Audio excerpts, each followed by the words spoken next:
In 1905, in Brockton, Massachusetts, a normal morning begins inside a shoe factory. Hundreds of workers at their stations, machines running, steam pipes hissing quietly through the building. Then, in less than a second, the entire structure begins to collapse. A massive steam boiler explodes inside the R.B. Grover shoe factory. The blast tears through the building with enormous force. Floors collapse one onto another. Walls split apart. Windows shatter across the street. Moments later, fire spreads through the wreckage. Workers trapped beneath debris have nowhere to escape. By the end of the disaster, 58 people are dead, and more than 150 are injured.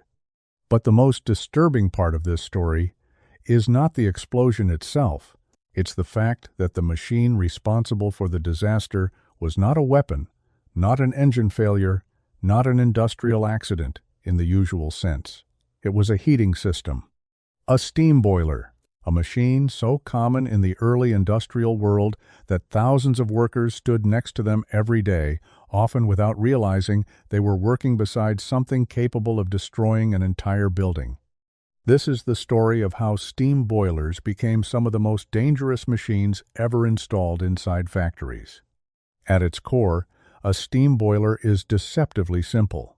It is a sealed metal vessel designed to heat water and produce steam under pressure. That steam is then used to heat buildings, drive machinery, or generate power. In the Grover factory, coal-fired boilers produced steam that heated the entire building through a network of pipes and radiators. They operated continuously, day and night. From the outside, a boiler appears calm, stable, predictable. But inside, something very different is happening. A boiler is not just a container. It is an energy storage system, and under the wrong conditions, it can release that energy all at once. To understand why boilers can be so dangerous, we need to understand the physics inside them. Water is heated inside a sealed vessel. As temperature rises, the water begins to transform into steam. But steam behaves very differently from liquid water. When water turns into steam, it expands dramatically. If confined, that expansion creates pressure.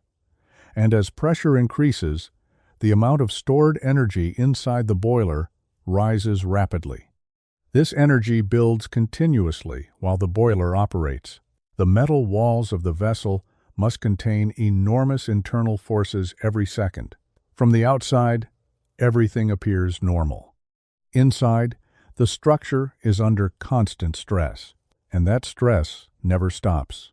Day after day, week after week, year after year. A working boiler is essentially a controlled balance between pressure and containment. If that balance fails even briefly, the release is immediate. Steam boilers were dangerous because their risks were often invisible. Pressure could rise without obvious warning. Metal could weaken internally. Safety valves could fail. Water levels could drop. Scale buildup could cause sections of the boiler to overheat. Sometimes the system appeared perfectly normal right up to the moment of failure. Investigations of boiler explosions frequently revealed hidden structural flaws, material fatigue, or internal damage that operators could not see. And when failure occurred, the result was not gradual. It was violent. When a pressurized boiler ruptures, superheated water instantly flashes into steam. The rapid expansion produces a powerful shock wave, similar in force to an explosion. Metal fragments can be launched like projectiles. Walls collapse. Structures fail. In the Grover factory disaster, investigators also found that stored flammable chemicals helped spread the fire after the explosion, turning structural collapse into a deadly inferno. The danger was not just pressure. It was pressure combined with the environment around it. The Grover disaster was not unique. Throughout the 19th and early 20th centuries, boiler explosions were disturbingly common across North America and Europe. Factories collapsed, ships were destroyed, workers were killed without warning. In many cases, the cause was never fully determined. Operators reported normal conditions. Equipment had passed inspection, yet failure still occurred. The pattern was consistent. Hidden defects, rising pressure, sudden rupture, catastrophic destruction. Boilers were everywhere, powering factories, heating buildings, driving industrial growth. And with widespread use came widespread risk. By the early 1900s, public concern over boiler explosions had grown so severe that governments and engineering organizations began developing standardized safety codes to prevent further disasters. But those changes came only after decades of tragedy.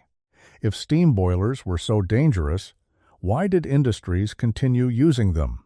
The answer is simple. They worked. Boilers were reliable sources of heat and power. They were efficient. They were relatively cheap. And for much of the industrial world, there was no practical alternative. Factories depended on them. Production depended on them. Entire cities depended on them. And most importantly, when properly maintained, boilers could operate for years without incident. Human psychology played a role as well. When a dangerous system works repeatedly without failure, it begins to feel safe. The risk becomes normalized. The threat becomes invisible. Workers passed these machines every day. They heard the steady hum of operation, not the enormous energy stored within. Safety was often seen as a cost. Production was a necessity, and so the machines remained. The Grover disaster and similar tragedies forced industry to confront a difficult truth. Energy must be controlled. Failure must be anticipated. And dangerous systems must be designed with protection in mind. In response to repeated boiler explosions, engineering organizations developed strict safety standards for pressure vessels. Inspection procedures were introduced. Safety valves improved. Materials were tested. Regulations expanded. Over time, these changes transformed boiler design and dramatically reduced catastrophic failures. But the lesson extended far beyond steam technology. Industrial society learned a fundamental rule. If energy is stored, it must be contained. If failure is possible, it must be planned for, because history had shown what happens when it isn't. The steam boiler helped power the industrial world. It heated factories, drove machines, and fueled economic growth. But hidden behind its usefulness was enormous destructive potential. In 1905, workers walked into a factory expecting an ordinary day. They did not realize they were standing beside a machine holding immense energy under pressure, and when that pressure was released, it changed engineering forever. Because sometimes the most dangerous machines are not the loudest ones. Sometimes they are the quiet systems we trust the most.